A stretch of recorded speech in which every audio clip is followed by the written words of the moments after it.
Hello, it is I, Nethos, aka YouTube Man, here to explain how to do an Upheaval Tremblor build.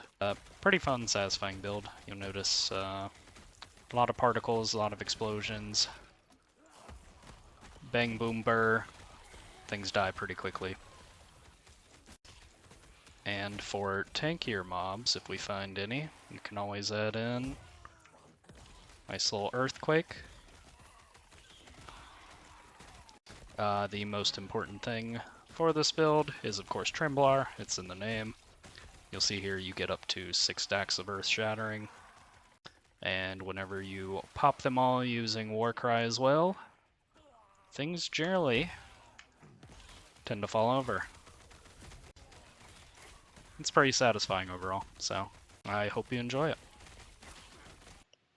So if we hop over here into ye old passive tree, you'll see I am not quite max level, but I do still have most of the points invested here.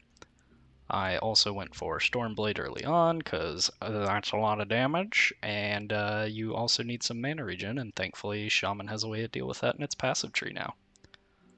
Other important things I did was going for Boarheart a bit earlier.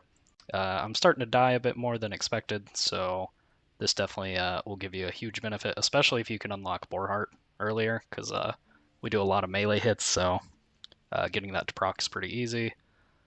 Outside of that, I really like River Spirits for the 5-point bonus of Frostbite chance, because it also applies to your minions, so they just help you stack up Frostbite so much faster, especially since you generally summon 5 totems via using the idol we have here, which is super handy. Hopping over to our skill tree, you'll see that Upheaval, generally you are just going for important nodes like cold penetration and things that cause bleed chance. If you wanted to go for a less tanky build, you could take points out of Primal Bulwark, and I'd recommend throwing them into natural weapons.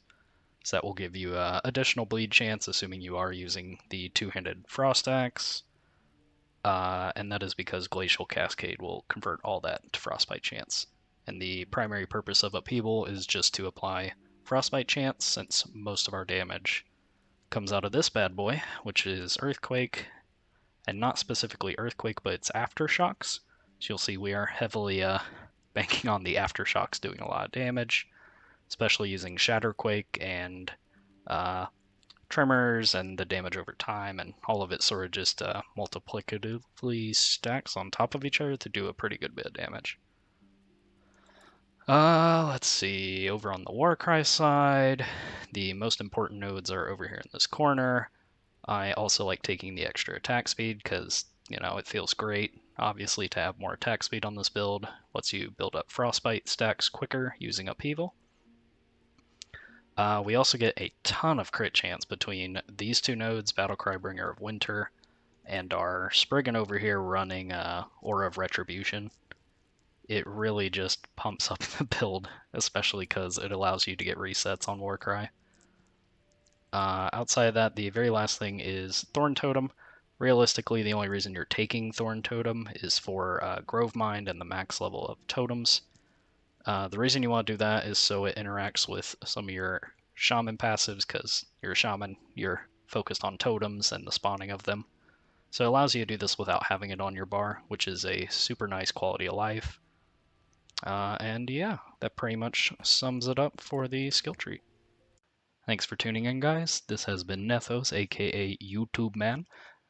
May your LE51s be few and far between, and if you guys have any suggestions or feedback on this build, please leave it in the comments down below. Thank you.